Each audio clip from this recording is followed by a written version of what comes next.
저희 시작하기 전에 원래 회장님 인사말이 계시는데 회장님 지금 안 오셨어요 아직. 그래서 나중에 오시면 인사말은 나중에 듣고 식을 시작하겠습니다. 지난 9일에 사실은 이용길 선생님 모시고 톡톡을 한번 했었는데 그날 비가 엄청 많이 왔거든요. 오늘도 비가 오잖아요. 물의 사나이인 것 같아요. 바다와 연결된 그런 생각이 듭니다. 우리가 그 모르는 세계인데 모르는 사람 이렇게 보면 흥미가 생기고 호기심이 생기죠. 그래서 이제 해양문학이라는 이제 이름을 달고 있는데 우리가 알고 있는 바다는 표면적이고 한정적입니다. 그렇죠? 근데 이제 오늘 그 바닷속 좀 깊숙이 들어가서 바다에 대한 이야기, 또 바다 해양 소설 이런 이야기를 좀 들어보겠습니다.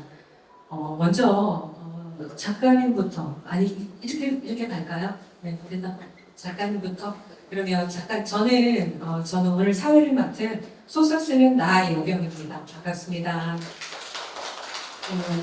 작가님부터 오늘 이렇게 하게 된 감회 또 아까 그 부일하고는 약간 좀 다른 분위기를 이렇게 얘기하시더라고요. 그래서 감회 또 소개 그 다음에 또 하마터면이에요. 독서회가 굉장히 궁금합니다. 하마터면 왜 또 하마터면인지 이런 이야기 또 각자 소개 이렇게 인사 말씀을 좀 듣겠습니다.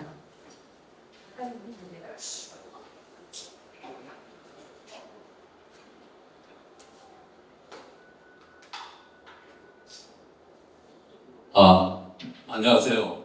이윤기입니다. 오늘 비가 밖에 비가 오는데 지금 오는가 안 오는가 모르겠는데 비가 오는 그런 궂은 날에도 이렇게 와주셔서 너무 감사하게 생각합니다.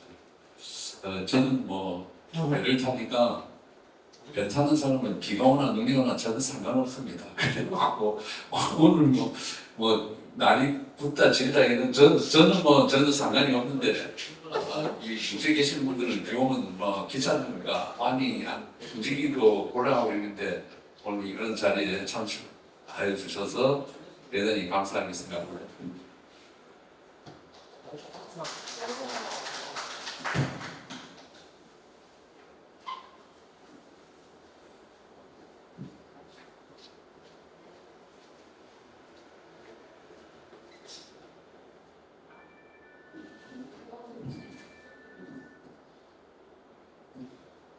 제가 마이크를 많이 못 써가지고 안녕하세요. 저는 하마터면 작은 도서관 에서 온 아는데 하마터면 작은 도서관 조윤이라고 합니다. 우리 하마터면이 이름이 참 궁금하다고 말씀하셨는데 우리 하마터면은 저기 김수현 선생님이 대표로 하고 있는 곳입니다. 하마터면 끊어질 뻔한 관계를 회복하고 하마터면 잊혀질 뻔한 기억을 기록한다. 이렇게 해서 전포동 지역의 에서 공동체 활동을 하고 있고 그리고 도서관과 이렇게 출판사를 운영하는 곳입니다. 우리 담당 선생님이 우리를 당근 모임에서 찾았다고 하는 게 무척 기쁩니다. 당근 모임에서 독서회를 이렇게 해온 시민 모집을 한 것이 보람이 있습니다. 그래서 오늘 그렇다고 저희들이 잘하거나 이러진 않는데 아무튼 오늘 즐겁게 한번 해보겠습니다. 감사합니다. 네, 저는 하마터면의 독서회에 참여하고 있는 조은현이라고 합니다. 참여하면서 이런 기회를 가지게 됐다는 것도 기쁘고요. 작가님하고 이제 이야기를 하려고 했을 때 어떤 이야기를 할까 하고 기대도 있고 그래서 오늘 좋은 이야기 나눌 수 있었으면 좋겠습니다. 반갑습니다.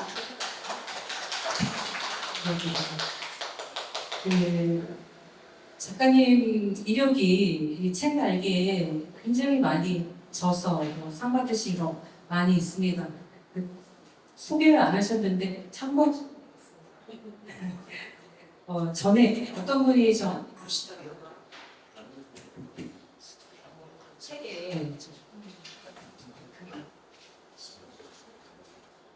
책에 그 왠지라는 단어가 많이 들어갔대요.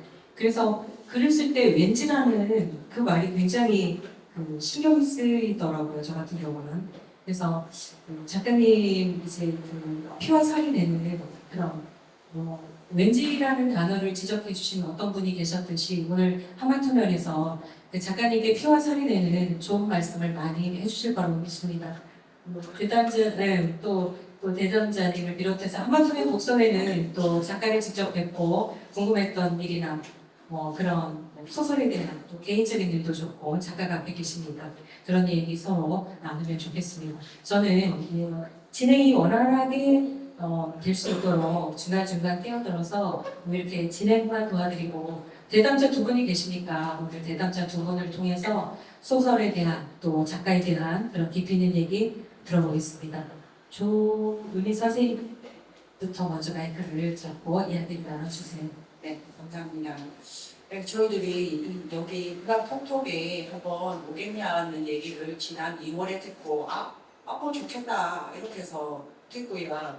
그리고 또 이제 문학 톡톡이라는 게 이렇게 작가회에서 운영하고 이런 큰 장소에서 하기 때문에 혹시 우리가 잘 못할까봐 또 실수할까봐 사전 모임도 했습니다. 이번 주 월요일 날.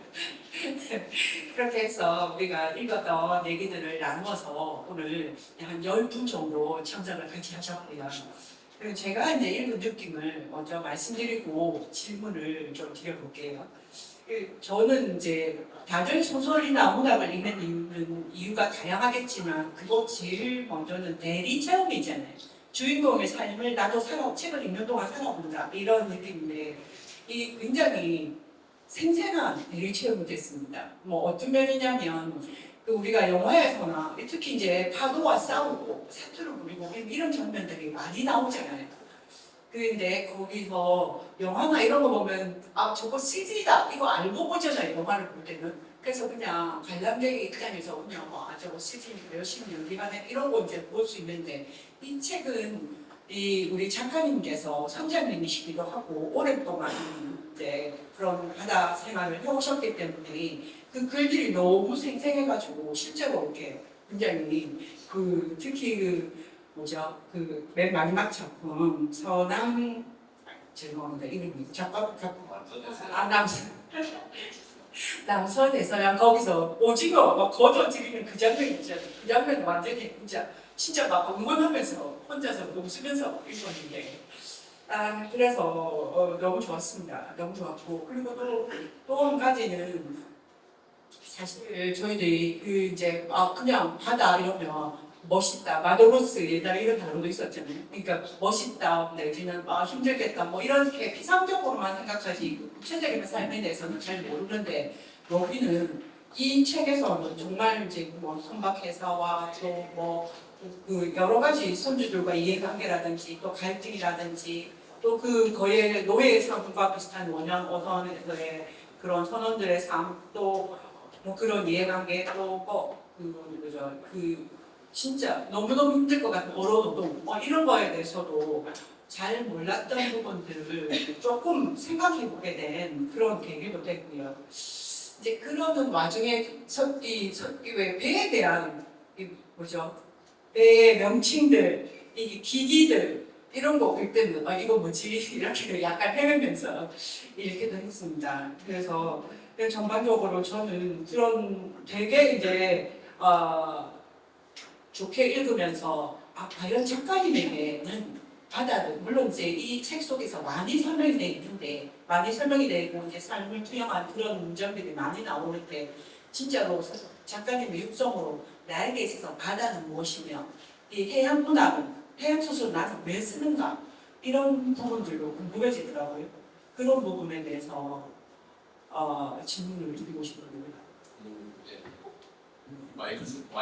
마이크를 안 써놓고 들리죠? 쓰시면 하나 목이 나갔는데 워낙 바다에 소리를 잘 이 정도는 되는데 마이크를 쓰니까 마이크가 영상등을 많이 사용해 주시면 마이크 때문에 마이크가 이게 에코가 있으니까 울려갖고 내가 내 소리를 못 듣겠네.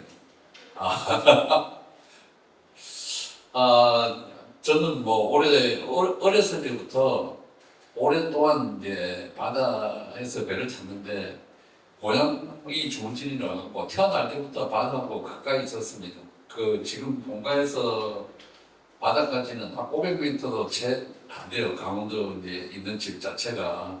그런 데서 자랐으니까 그런 데서 자라고 절 들고 이제 부산에 와서 원해어선을 타고 바다로 다니기 시작해갖고 아직까지 이제 바다를 벗어나지 못하고 있으니까 바다는 뭐냐 이렇게 물으시면 바다는 그냥 저의 어떤 인생 전부죠. 육지에 있는 분들이 그 주위의 어떤 환경 자체하고 어울려 살듯이 저는 그런 것들이 없는 대신 그 모자라는 공간을 바다가 다 채워졌으니까 사실 바다는 저에게 있어갖고 뭐 인생 자체인데 어머니도 되고 아버지도 되고 뭐 동생도 되고 친구도 되고 그렇습니다. 네, 거기서 이제 살고 그래 됐고요. 태양보다를 하시게 된 이유하고 그리고 이제 어려서부터 배를 타다 보니까 사실 제가 처음 부산에 18살 때 내려왔는데 그때는 해양 문학이라기보다 문학 자체를 몰랐습니다. 그냥 우리들이 그 평상시에 알고 있는 어떤 뱃사람의 표상 같은 삶을 살았습니다. 술 먹고 지랄하고 난리치고 자갈치 바닥에 쓸고 다니고 뭐 잡혀가고 경찰 이런 생활을 계속 했어요. 하는 동안에도 문학이라는 걸 몰랐죠. 그러다가 어느 날 갑자기 술을 먹고 집으로 들어가다가 집 앞에서 완전히 막 아스팔트가 막 저한테 막 달려들어갖고 이 무슨 일인가 왜 갑자기 땅이 나한테 막 덤비나 이래 생각하고 자빠졌는데 나중에 그 자빠져갖고 가만히 생각하니까 내가 술 먹고 자빠진 거예요. 그때 갑자기 이렇게 살면 안 되겠다 이런 생각을 하게 됐습니다. 그러면서 이제 나의 삶에 대해서 점차 생각하면서 내가 지나온 날 이래 살았으니까 이렇게 했으니까 이런 건 안 되겠다 막 이렇게 이제 고쳐가는 그런 와중에 그러다 보니까 그런 것들을 막 이렇게 글로도 적고 시 같은 것도 흉내도 내고 막 이런 과정이 있었습니다. 그런 과정에서 어느 날 그 시 뭐 이런 데다 투고를 했는데 거기 이제 당선이 됐어요. 당선 대상으로 되면서 아니 야 이거 나한테 글 쓰는 좀 그런 것들이 있구나. 이걸로 내가 좀 사람이 좀 달라져 가자 이렇게 생각해서 글을 쓰게 되면서 거기 발전하니까 야 그럼 이런 기술이 있는데 내가 이 바다에서 사는 사람들을 위해서 이런 것들을 한번 써보자. 그럼 이런 것들이 뭐냐? 이게 문화라는 거구나. 이렇게 글을 써갖고 내가 깨우친 거나 이런 것들을 다른 사람에게도 알려줄 수 있고 또 내가 그걸 또 본받아갖고 내가 또 달라질 수 있으니까 이런 것들을 해보자. 이러면서 점점점 하게 됐는데 그게 해양문학인지 나는 몰랐습니다.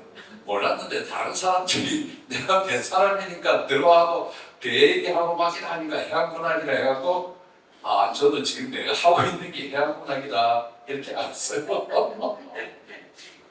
근데 이제 해양문학을 그렇게 하다 보니까 제가 그러면 도대체 해양문학이 무엇일까에 대해서 저도 생각을 하게 됐습니다. 왜냐하면 내가 하는 게 해양문학이니까 도대체 해양문학이 뭔지를 알아야지 내가 그걸 알까 같아갖고 저 혼자 이렇게 생각하고 뭘까 공부하고 찾고 막 이러다 보니까 저 나름대로의 어떤 그런 개념을 갖게 됐는데 우리가 바다를 이제 해상 독상으로 나누자는 평수구역, 은근해구역, 원양구역으로 이렇게 나눕니다. 지금부터 나눌 때 평수구역은 아주 잔잔한데 바닷가 쪽 가까이 잔잔한 바닷물이 있는데 호수 같은 것들 평수구역이라고 그리고 이제 연근해구역은 우리 배타적 경제수역이라 고 육지에서부터 이제 한 200마일까지 이 수역을 연근해 수역이라고 그거 200마일 바깥에는 원양 수역이라 하는데 이 원양 수역에는 우리나라의 주권이 미치지 못합니다.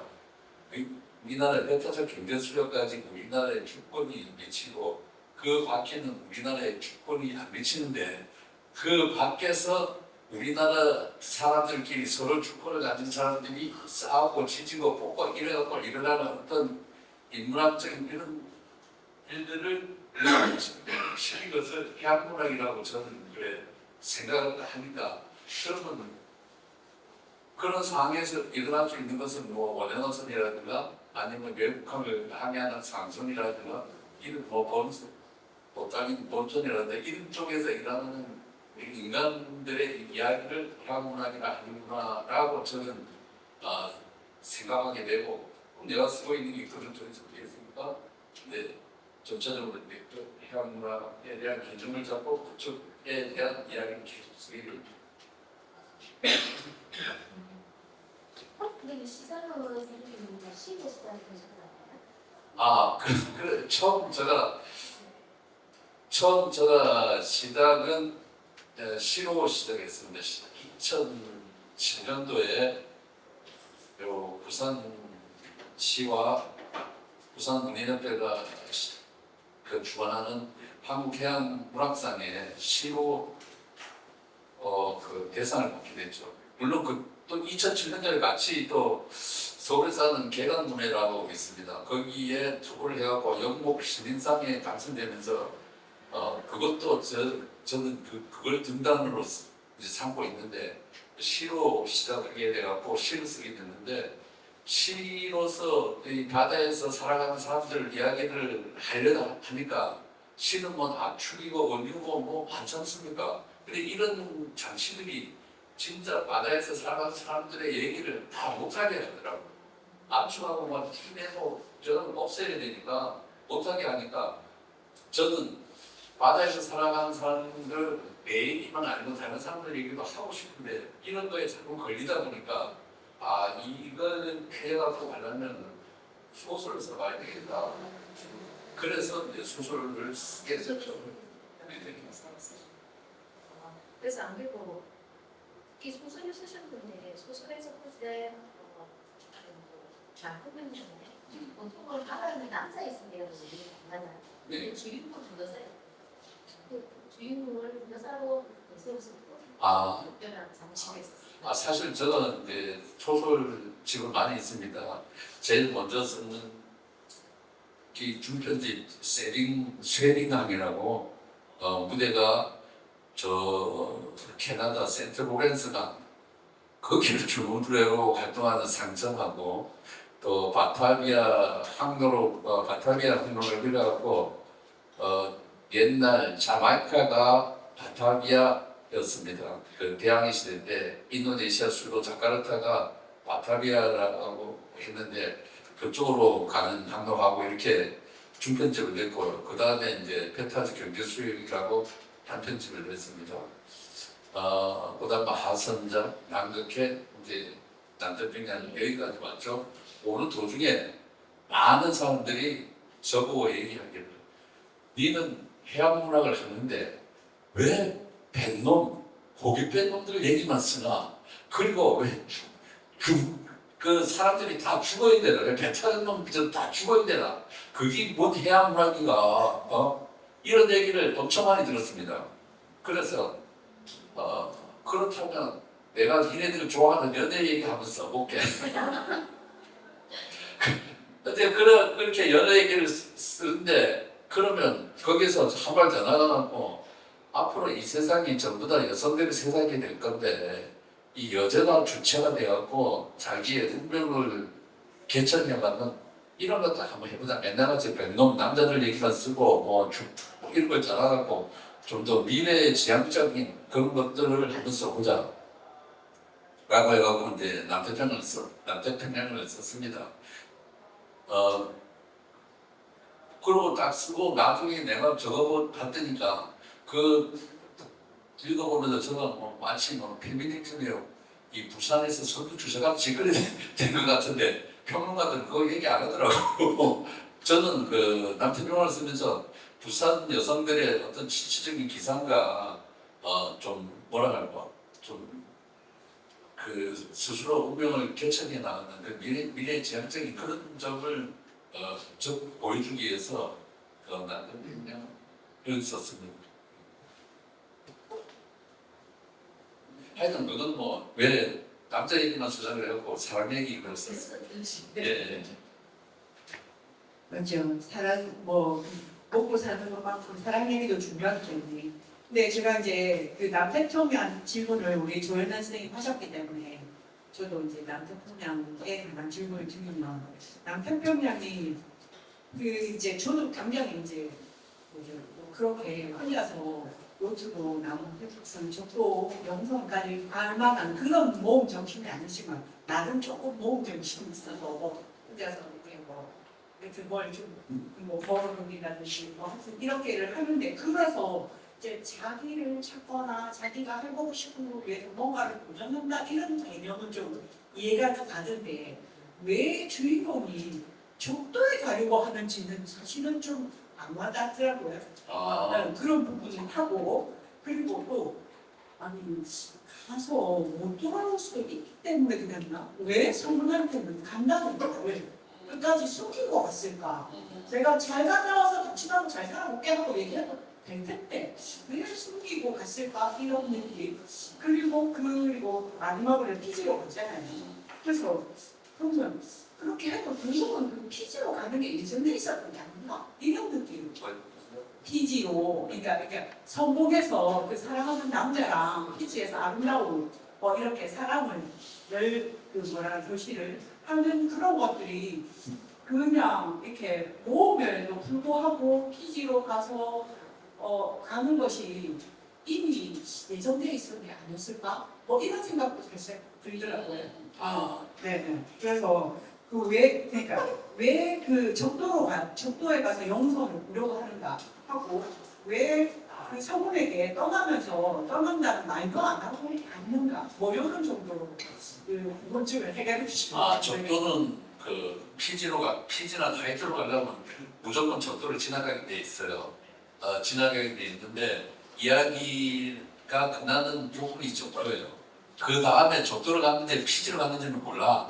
그 사람한테 물어봐야 되는데 거기 책에도 피지로 갔는가 내가 피지로 갈 거라고 얘기했지 내가 피지로 갔는가 하이트로 갔는가 안 나와 있습니다. 적도까지 딱 했어요. 근데 우리가 팬들이 들어도 그렇잖아요.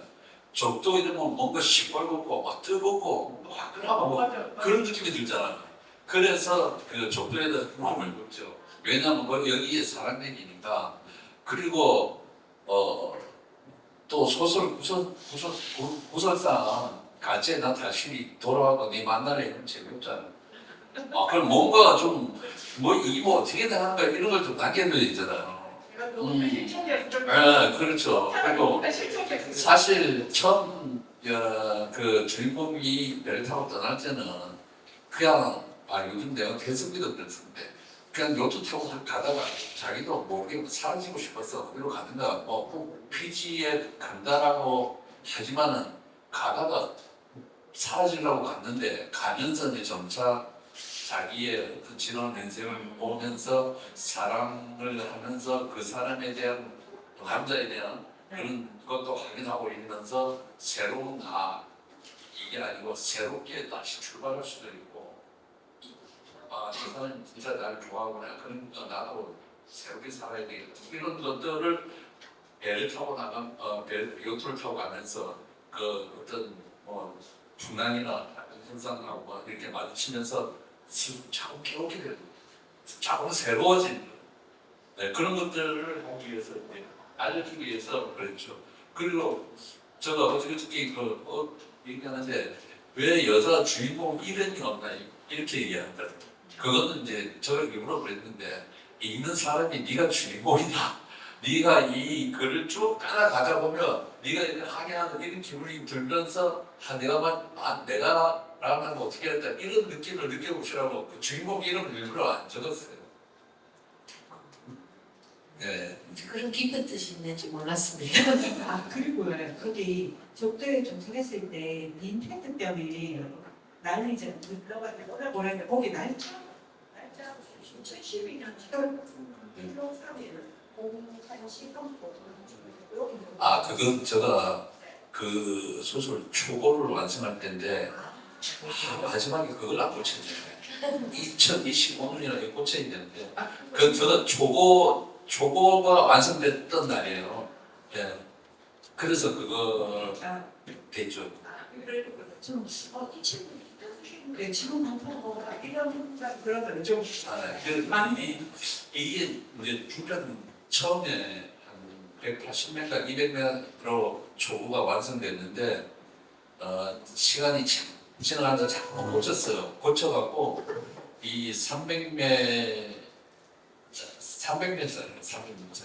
그러니까 그동안 이제 시간이 그래서 이거를 시작한 지 10년이 됐죠. 10년 초보를 써놓고 그 다음에 또 다른 거 쓰고 맨 처음에 북대서양이 완성됐고 그다음 남태평양이고 그다음 북태평양이 이렇게 한 10년의 세월을 걸쳐갖고 3편을 완성했어요.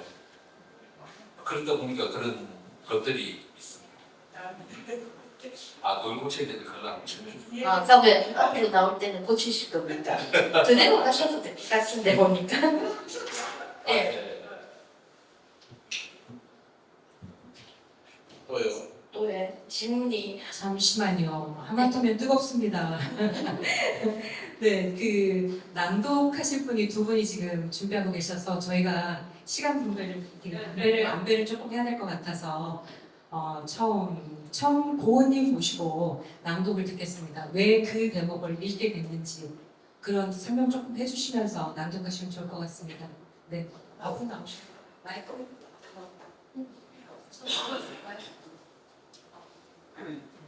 와, 진짜 음악들은 거기서 준비를 엄청 많이 해요. 네? 네? 안녕하세요. 하원서명독서에서 청결을 담당하고 있는 청고은이라고 합니다. 제가 남태평양, 초반에 남태평양까지만 읽었을 때는 여성의 주인공이고 요트를 타고 너무 멋있고 그래서 남태평이 이게 제일 잘 쓴 것 같다 하고 읽었는데 그 뒤에 이제 북태평양이랑 남서대서양을 읽으면 그 부분이 이제 진짜 현업에서 그 일에 종사하시는 분이고 그래서 뭔가 진실성이 느껴지고 이게 진짜 문학의 전수지 이러면서 그래서 제가 뽑은 부분은 일단 120페이지 밑에서 6번째 줄입니다.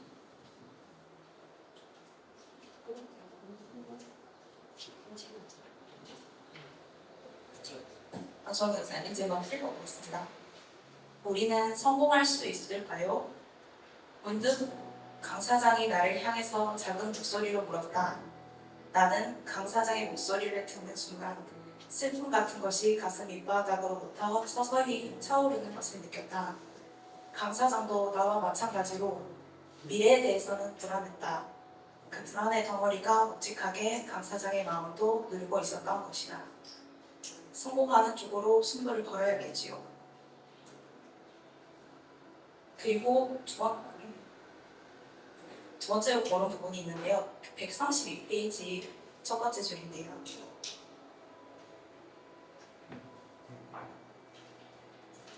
무엇을 찾아서 바다를 떠돌았던가? 나는 여러 곳의 바다를 항해했지만 이 길이 내 길이라고 확신이 드는 것을 여전히 만나지 못하고 있었다. 바다는 조그마한 곳이 아니었다. 결국에는 나를 덮친 커다란 파도에 휩쓸려 버리겠지만 나는 그 길을 찾아서 뱃머리 앞에 파도를 헤쳐나가야만 했다. 이 부분을 골랐습니다. 이 부분을 고르면서 느꼈던 것은 이 글은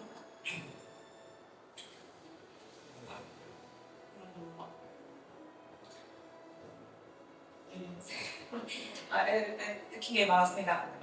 그 바다를 잠시만요. 일단 이 책이 쓰였을 때 같은 업계에서 일하는 분들에게 공감을 많이 받을 수 있는 글이라고 생각했지만 저처럼 아무것도 바다에 대해서 잘 모르고 저는 그런 쪽에 친구가 없었기 때문에 알지도 못했는데 글을 읽으면서 정말 내가 그 바다에 있는 것 같고 얼마나 힘들게 그쪽에서 일하고 계신 분들이 있는지 알 수 있었습니다. 그리고 이렇게 그 슬픔이라던가 그런 불안에 대해서는 모든 사람들이 가지고 있는 공감할 점이라고 생각했기 때문에 큰 공감을 했기 때문에 이런 문장을 골랄 수 있었습니다.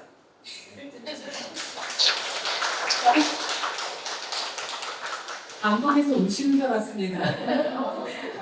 아, 예, 제가 질문을 저도 한두 개 하려고 했는데, 지금 하마터면이 워낙 지금 질문이 많고, 또 궁금하신 사항이 많은 것 같아서 저는 적고, 또 다시 마이크를 또 하마터면 대답자 두 분께 넘기겠습니다. 저는 보면서 실제 제가 이제 노동에 관련된 인권을 이제 공부를 하다 보니까 해양 쪽에는 잘 이제 바다 쪽이니까 잘 모르잖아요. 그러니까 여기에서 나오는 내용 전체에서 수많은 노동들이 존재하고 있다는 거, 그 생각을 하게 됐어요. 그러니까 수많은 노동자들이 그 속에 존재한다. 그러니까 우리가 바다라고 했을 때 나갔을 때 그냥 승강, 그 다음에 배에서 일하는 사람, 그 두 가지로 나눴다면 여기에 하나하나 세분화시켜서 이제 출항하기 위해서 사람들을 구하는 모습들을 보면서 그 배 한 곳에서도 또 다른 하나의 세계가 있구나. 이제 그걸 알 수 있게 표현이 되어 있더라고요. 그러니까 어찌 보면 우리가 노동자면 노동하는 사람만 있다라고 하는데 그게 아니고 각자의 역할에서 각자가 할 수 있는 일들을 하고 모일 수 있게 만들었다라는 거. 그래도 보면서 선생님이 옷으로 큰 역할을 하셨구나 하면서 생각을 했습니다. 그래서 저는 질문보다도 사실은 이 시가 너무 마음에 들었어요. 뒤에 해설을 해놓은 데서 옥류해역도라는 이 시가 선생님이 첫 번째 시였어요? 아니면 언제 시십니까?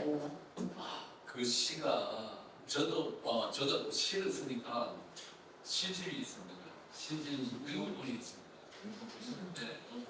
저 시가 마이크를 쓰시는 제가 시로 쓰는데 제가 시집이 7권이 있습니다.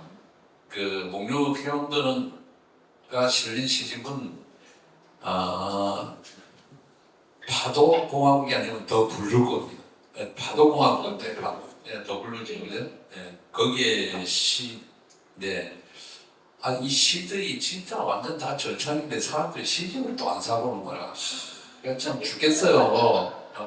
특히 이 해양수도라 얘기하는 부산에서 사람들이 바다에 대해 관심 없어 말만 그랬지 사실적으로 바다 세계도 아까 말씀하셨듯이 여러 해상 노동자들이 엄청 많거든요. 그 사람들도 바다에서 다 어떤 생활을 이루고 가는데 이 사람들이 어떻게 산다 잘 몰라요.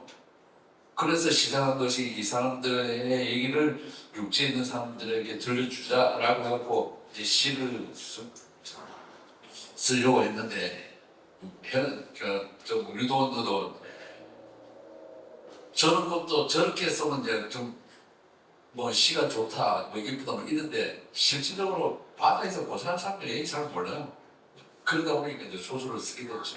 그러니까 소설은 좀 더 전달하기가 쉬우니까 이제 쓰시고 계시고 풀어서 설명을 하니까 이제 이해를 하고 받아들이는데 그러니까 안 그래도 저는 이 시를 보면서 시를 쓰셔도 너무 잘 쓰셨는데 이제 소설가로 전환을 한 전화는 아니고 전환은 아니고요. 스위치 이것도 됐다 저것도 됐다 네, 계시겠네요. 문학판에서 얘기하는 박치 그렇습니까? 그럼 능력이 있으시다는 건데요. 그게 아니고 그러니까 저 나름대로 어떻게 바다에서 살아가는 사람들의 생활을 이걸 기록으로 남기든가 아니면 육지에 있는 사람들에게 전해주자 이렇게 하다 보니까 제가 할 수 있는 그 방법들을 동원하다 보니까 소설도 쓰고 시도 쓰게 됐죠. 그런 시도 남아있는데 네. 그 시집 좀 사보세요. 시 다 좋아요. 그리고 또 이제 아마 올해 또 새로운 시집이 하나 나올 거예요. 흰저물이 파란 바다물배. 이건 제목이 그렇잖아요. 흰저물이 파란 바다 물뱀. 이러면 야 이거 바로 행정물리는 파도고 파란 물뱀은 바다고 물뱀은 거기 살아가는 사람들 얘기네요. 그래서 이제 총괄적으로 그런 얘기를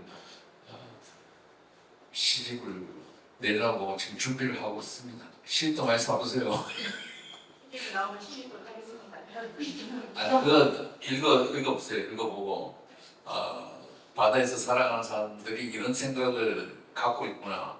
또 이렇게 살고 있구나. 이렇게 가족들이라든가 뭐 이런 사람들을 위해서 희생하고 있구나. 뭐 이런 것들을 그런 데서 찾아봐 주시면 감사하겠습니다. 뭐 글을 쓰신 게 원래부터 나는 고등학교나 뭐 이럴 때 문학 소년이었다 뭐 이런 거는 아니었는데 그건 글을 쓰 아까도 얘기했듯이 그건 아니고 그때는 뭐 처음 18살 내로 부산에서 배탈 때는 그냥 술 조직이 막 그랬어요. 그 글이라면 저는 몰랐어요. 몰랐는데 아까도 얘기했어 어느 날 이렇게 살면 안 되겠다라고 생각한부터는 나름대로 이제 공부도 열심히 하고 뭐 선생은 없었는데 열심히 나름대로 공부도 하고 이렇게 해도 안 좋을까 저렇게 해도 안 좋을까 뭐 나 나름대로 방법을 찾아갖고 지금 그렇게 문학이라는 걸 하고 있는 그런 시점.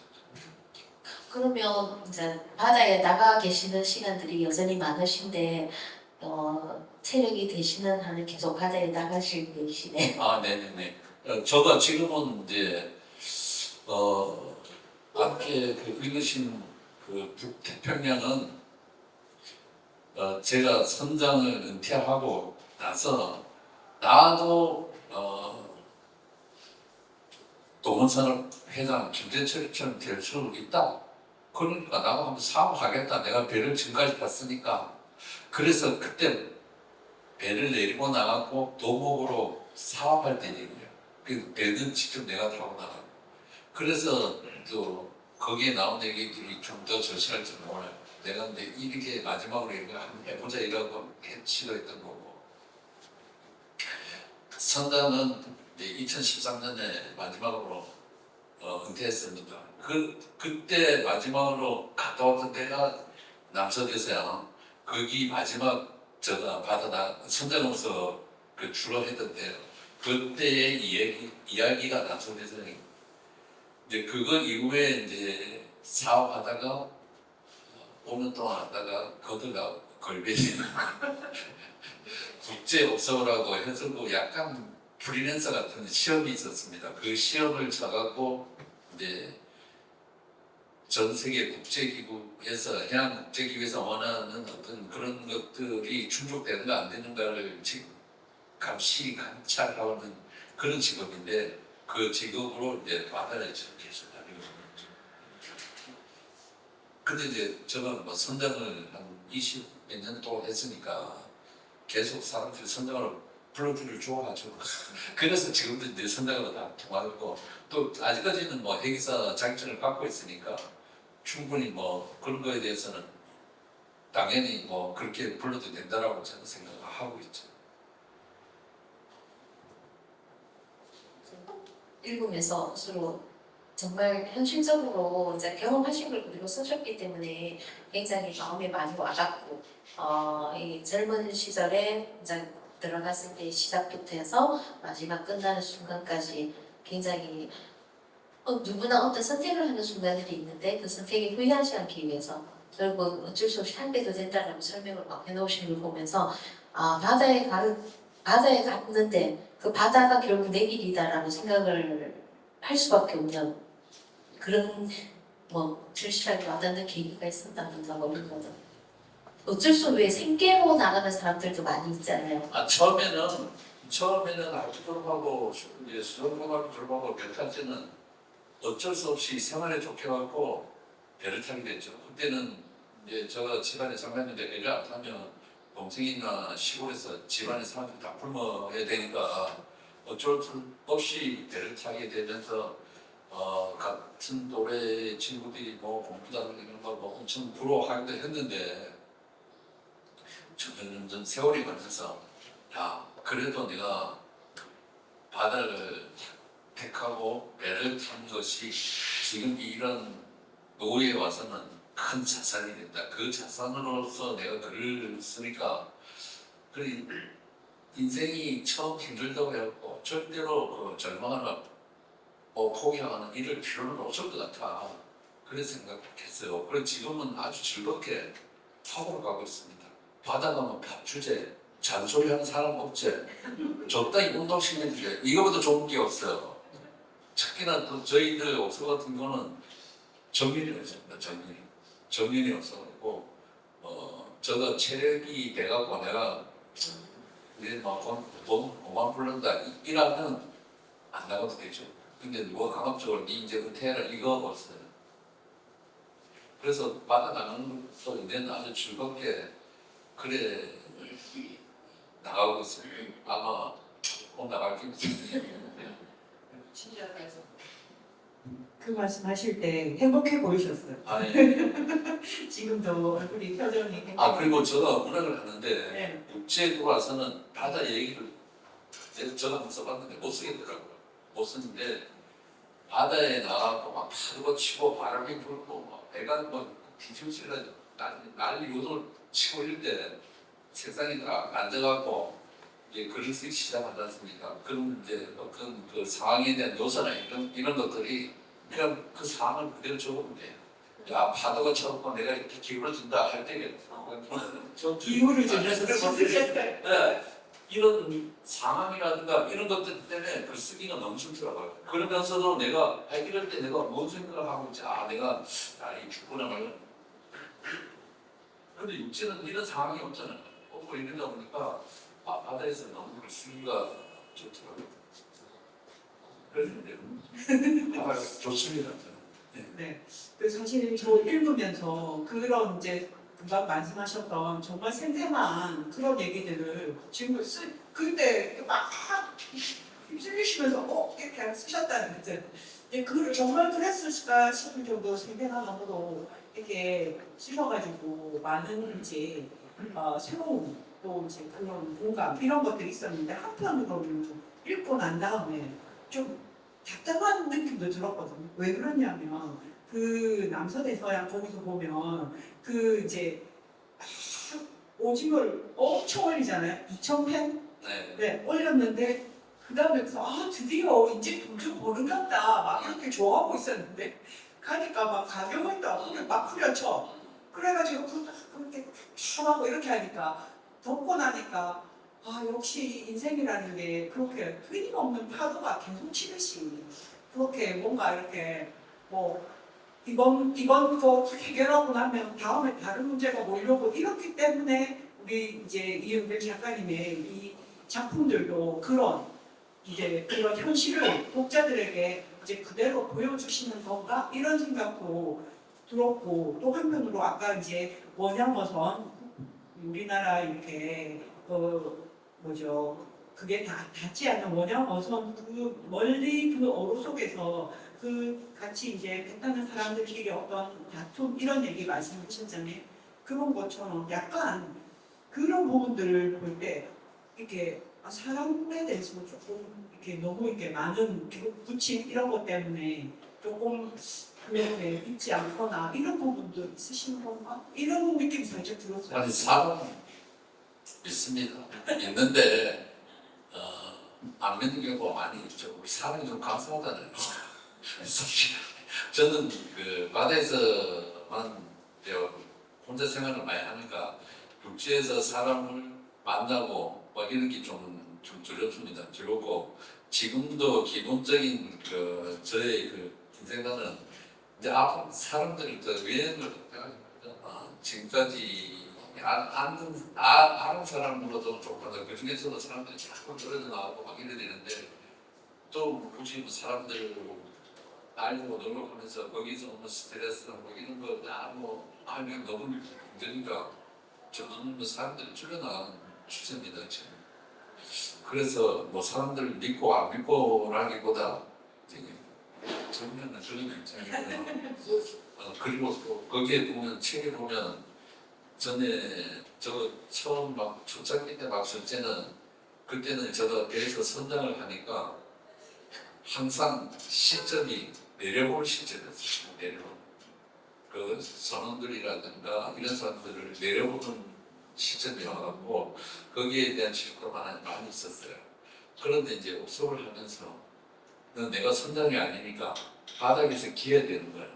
그러니까 선원들하고 똑같은 이런 시점이 되더라고요. 그러면서 글이 저 글도 조금 발전하면서 좀 그런 쪽에서 좀 부드러워진 것 같기도 하고 그랬습니다. 그 사람을 믿는 건 안 믿는 건 아니고 보는 시점이 달라지니까 그런 것들도 많이 보였어요. 전에는 무조건 지시하는 거 이렇게 없거든요.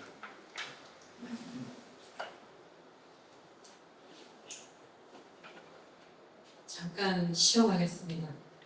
대담자 두 분 질문을 많이 하셨는데 선생님 제가 질문을 안 하려고 했는데 선생님께서 아까 그러셨잖아요. 그 소설 적으시면서 그냥 있는 모양 그대로 파도가 치고 뭐 배가 뒤집히고 뭐 이런 상황을 그냥 그대로 그리기만 하면 된다. 이제 이렇게 해서 좀 쉽다. 그렇죠. 이 내가 이야기가 있고 묘사하고 소설만 하면 소설이라는 게 굉장히 쉬운데 소설이라는 게 상징, 뭐 반전, 복선 이런 것들이 이렇게 다 어우러져야 이게 소설의 묘미가 또 이렇게 살아나는 거잖아요. 그런데 이제 선생님께서 계속 있는 모습만 그대로 서술하다 보면 그 소재도 이제 해양 소설인데 그러다 보면 그게 이제 그 소설의 반복이 될 수 있고 같은 이야기여도 상징을 하나 넣어서 다르게 표현을 하면 또 소설이 달라질 수 있고 이런 묘미가 있거든요. 그런데 이제 선생님 소설에서는 그런 뭐 상징이나 이제 이런 것들이 없어서 약간 좀 아쉬운 면이 있는데 그런 거에 대한 생각은 좀 안 해보셨나요? 그런 것도 많이 했습니다. 많이 해갖고 그 소설에 대한 어떤 기법에 대해서도 공부를 많이 해야 되는데 그게 잘 안 되더라고요.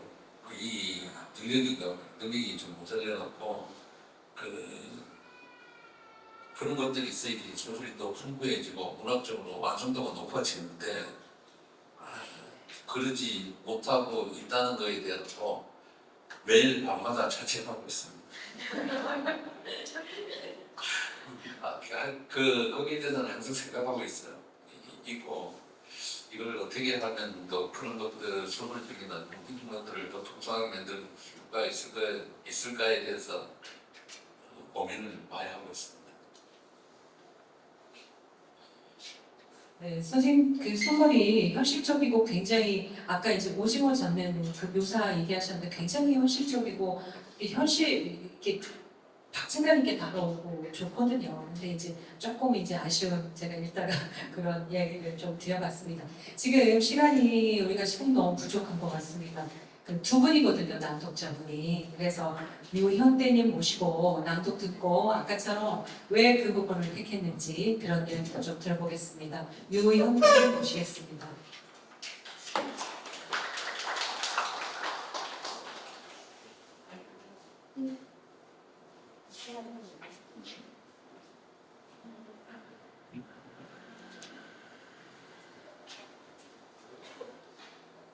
네, 반갑습니다. 저는 토마스원 도서관에서 같이 일을 나오게 된 이한이라고 합니다.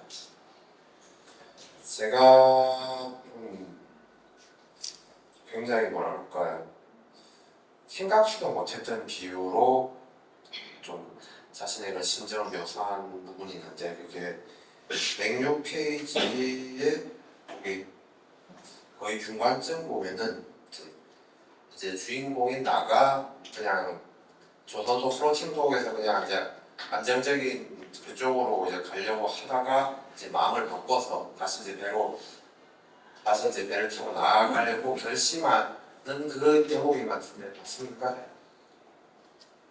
네, 그 대목에서 굉장히 좀 이렇게도 비유를 할 수 있구나 하는 게 떠올라서 제가 한 대목을 좀 읽을까 합니다. 한 이제 두 문단 제가 읽을게요. 뒤돌아보면 나 또한 타성에 빠진 선장으로서 주체적이지 못한 삶의 연속이었다. 나나 강 사장이나 삶에 대하여 플레이어링이 필요한 시기였다. 플레이어링이랑 수조에 갇힌 열대 관상어에게 거울을 비춰주면 싸우려고 하는 동작을 취하는 것을 일컫는 말이다.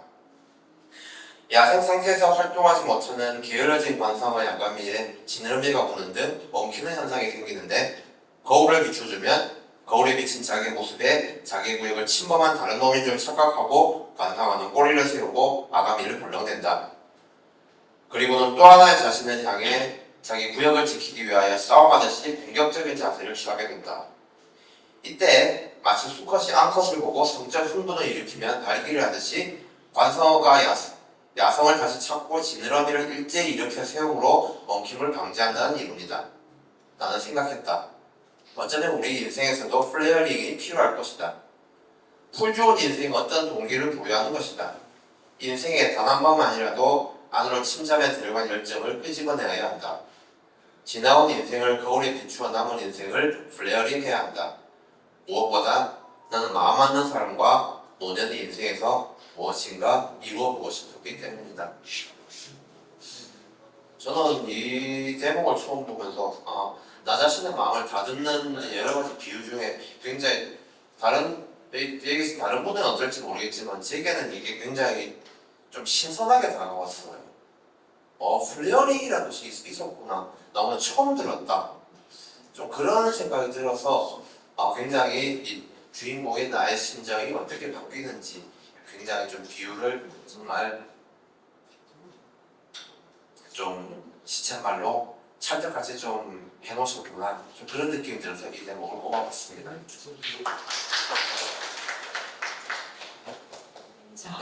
작가가 행복한 순간인 것 같습니다.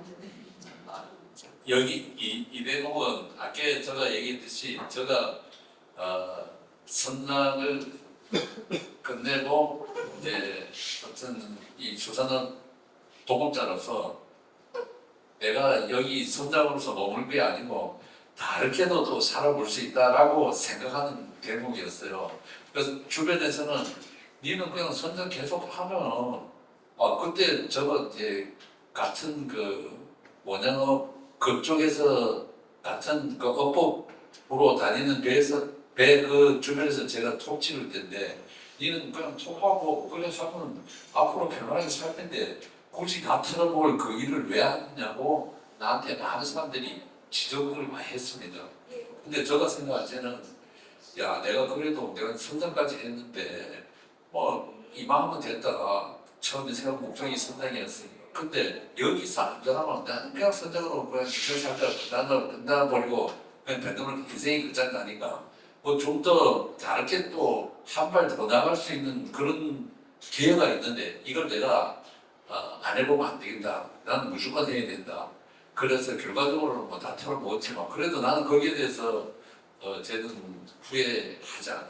내가 선택했고 인생이 선택이잖아요. 선택이 있고 그 선택에 대한 결과는 자기 스스로 져야 되니까 거기에 대해서는 저는 후회하거나 그러지 않아요. 이때 돈 많이 날려먹었습니다. 제가 한 20년 동안 선장하면서 버는 돈 다 날려먹었는데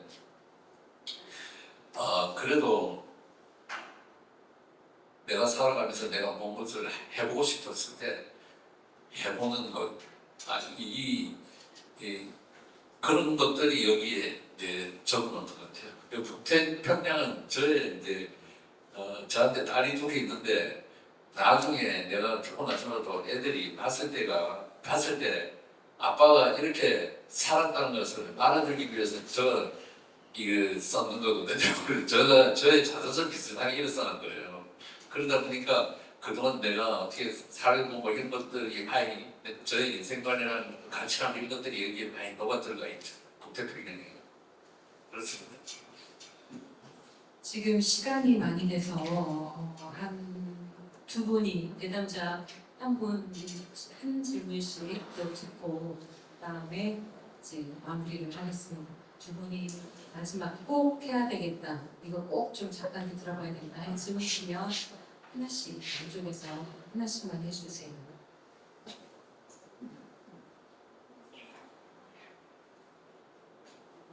저는 북태평양 사실은 마지막 딱 장면에 이제 기관실에서 기관장하고 얘기를 나누는 거죠. 189. 그래서 이제 바다가 189로 보면 바다가 진절이 나기도 하고 출항할 때마다 힘들어요. 늙어간다는 그겠지. 그렇게 얘기하고 밑에 내려가서 나는 늙었다는 양태우 기관장 말에 긍정도 부정도 하지 않았다. 사람이 늙었다는 의미는 무엇일까라고 물음표를 던졌죠. 그래서 방금 얘기하신 거하고 연결된 이야기인데 네, 지금 현재 나는 늙었다고 생각하고 사실까요? 아니면 나는 그냥 그대로 나인 그대로 살고 있다고 생각하시는지. 아니 오늘 출판사 전방에서 여기까지 걸어왔는데 다리가 엄청 아프더라고. 엉치면도 막 쑤시고 이래갖고 늙었다는 건 아니죠. 이 몸이 늙었다는 건 항상 의식하고 있죠. 그래 점점 늙어간다라고도 생각하는데 마음만은 그렇지 않죠. 항상 뭔가를 이루어가고 또 새로운 것을 찾으려고 노력하고 그래 하고 있습니다. 몸만 힘들 뿐이고 마음은 여전히 청춘이다. 아 그렇죠, 그렇죠. 근데 그걸 부정하면 이 많은 그 일들이 일어나니까 그냥 몸이 늙고 하더라고요. 어쩔 수 없이 아침에 자고 일어나도 한 번에 못 일어나고 아이고 일하고 이러다 보니까 늙는데 그 외에는 죽을 때까지 정신을 똑바로 차리자 이런 생각하고 있습니다. 네, 그런 의미인 것 같아서 한 번 더 확인을 해봤습니다, 선생님.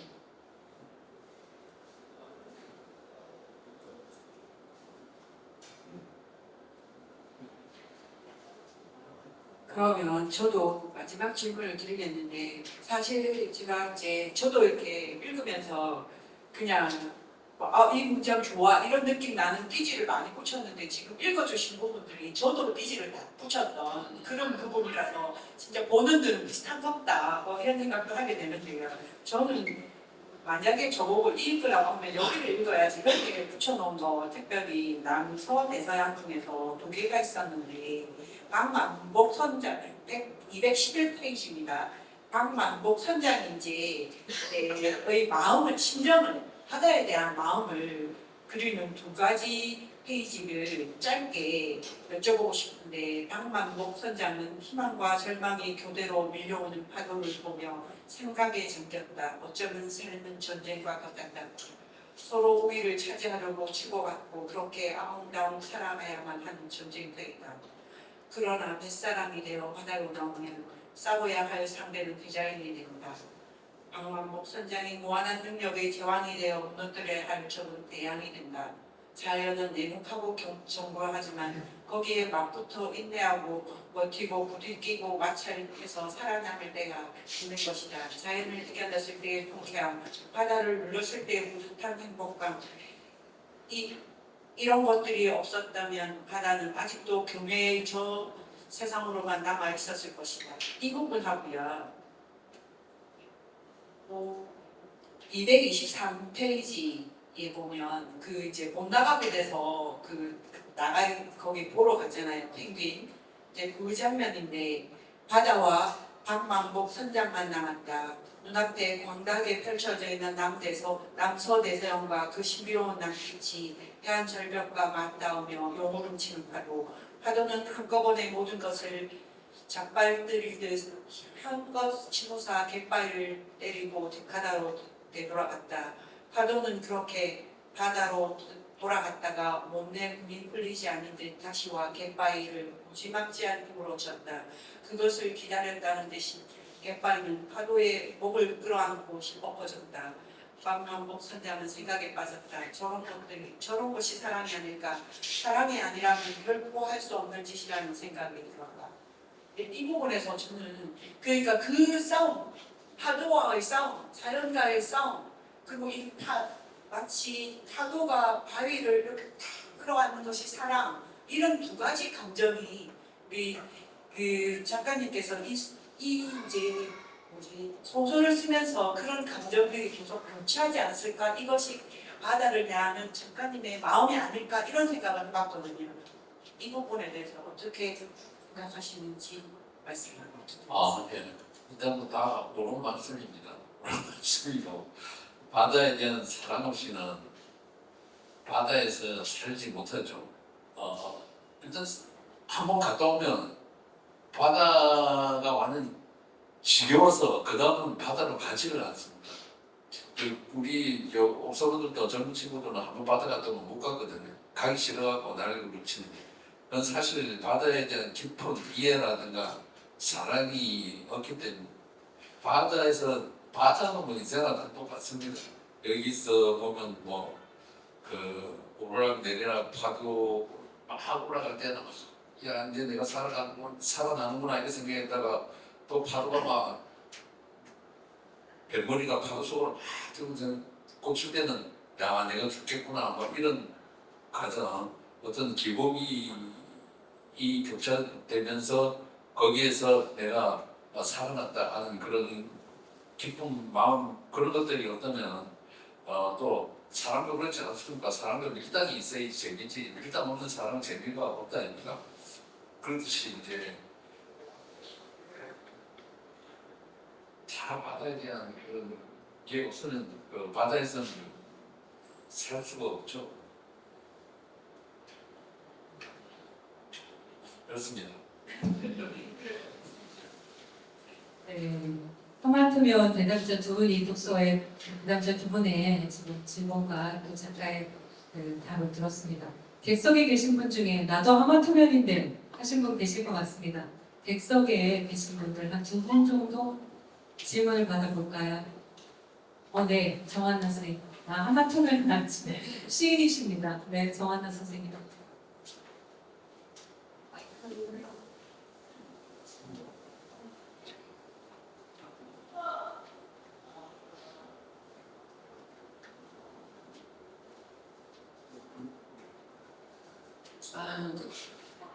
반갑습니다. 부산은 바다의 도시라고 하는데 저는 송정도 자주 가고 얼마 전에 다대포도 갔다 왔습니다. 바다에 이렇게 살면서 바다에 대한 시를 한 편도 못 썼습니다. 그래서 저는 바다에 대해서 구체의식을 가지고 있거든요. 그러면서 배를 타야 되나? 그래야지 바다에 대한 시가 나오나? 안 그러면 바닷가 마을에 같이 살아야 되나? 이런 생각이 막 들더라고요. 근데 시인이면서 소설가이신 선생님을 보면 정말 우물처럼 바다에 대한 그게 막 나오는 걸 보니까 정말 배를 타야 되는데 만든 것 같습니다. 혹시 좋아하는 분인이 계신지 아니면 이게 진짜 정말로 스승이 없이 독학으로 시와 소설을 쓰신다고 하시는데 그게 정말인지 정말 궁금합니다. 그래서 그런 저런 물음을 물을 때 대답하기가 아주 곤란하거든요. 왜냐하면 내한테 뭐 글을 쓰는 걸 가르쳐준 사람이 있었는가 생각하면 사실 없었거든요. 없었고 옛날에 정근돈 선생이라고 부산에 있을 때 그분에게는 처음 소설 쓸 때 그분이 많이 도와줬습니다. 그런데 그 이후에는 뭐 직간접적으로 저한테 영향을 끼친 분들은 별로 없고 시나 소설이나 그냥 저거 혼자 많이 읽고 막 그랬습니다. 그러다 보니까 뭐 이렇게 됐는데 하여튼 저는 그렇게 특히 이해하고 소설 쪽에는 전경선 선생은 첫 초당에 이제 소설로 많이 끌어주셨기 때문에 저의 소설 선생님이라고 말씀드리는데 그렇게 남으신 분들은 없는 것 같아요. 독하게 했습니다. 그래서 소설이나 시에 보면 문장이라든가 이런 쪽에 문제가 많아요. 저도 알아요. 제가 아는데 그냥 문띄고 갑니다. 나는 그럴 수밖에 없다. 내가 그쪽으로는 정통으로 안 하고 이랬는데 또 혹자들은 그럼 네가 소설 쓰는 놈인데 글을 문장을 똑바로 써야지 그렇게 쓰면 되겠다 이렇게 말씀하시는 분도 있는데 어떻게 보면 그게 이제 저의 약점이죠. 약점인데 그냥 뱃살은 닿게 그냥 문띄고 갑니다. 그리고 뭐 출판사에서 교정도 많이 해주고 그 도움을 많이 받고 있습니다. 문장 쪽으로 뭐 이런 쪽으로는 정식적으로 공부도 하지 않고 이걸 없으니까 문제가 많이 있는데 뭐 할 수 없습니다. 좋아하는 무리는 혹시 좋아하는 무리는 또 없습니다. 저는 최고로 생각합니다. 좋아하시는 분들 별로 없습니다. 저는 진짜입니다. 그래갖고 부산 문단이나 다른 쪽 어떤 문단 분들하고 교류하는 분들이 없습니다. 저 물론 소속은 이제 이렇게 부산 작가의 소속인데 부산 작가에서 친하신 분은 서정원 시인밖에 없습니다. 그래 다 친하신 분들이 별로 없습니다. 저는.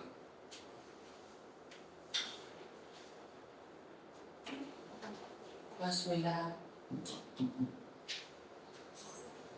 네, 한 분만 더 질문을 받겠습니다. 하마터면 또 없으세요? 그만할까요? 네.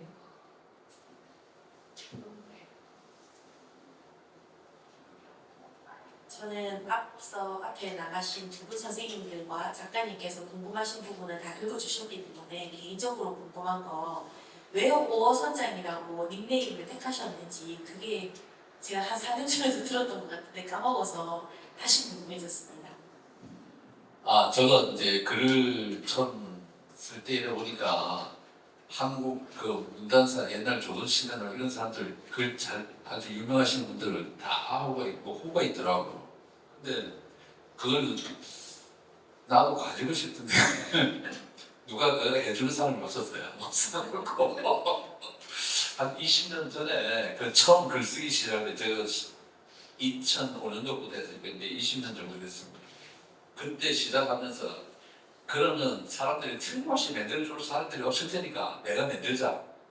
그래서 내가 이제 앞으로 이걸 뭘로 써야 될 것이냐 이런 생각을 많이 하다가 오자는 나오자거든요. 나오자고 어는 물고기입니다. 그래서 나 혼자 이제 처음에 이제 계단을 물고기라 이렇게 만들어 놓고 한 20년 지나니까 배짱이 생겼어요. 야 이거 오라고 써도 되겠다. 내가 20년 이상 배 타는 경력을 한 40년 탔는데 내가 계단 물고기 나보다 더 많이 깨달은 사람이 있겠나? 그래갖고 그 다음부터는 막 쓰는 거예요. 그래서 사람들이 이제 진짜로 이제 이게 이제 완전 저의 닉네임이 됐어요. 저가 스스로 만들었어요.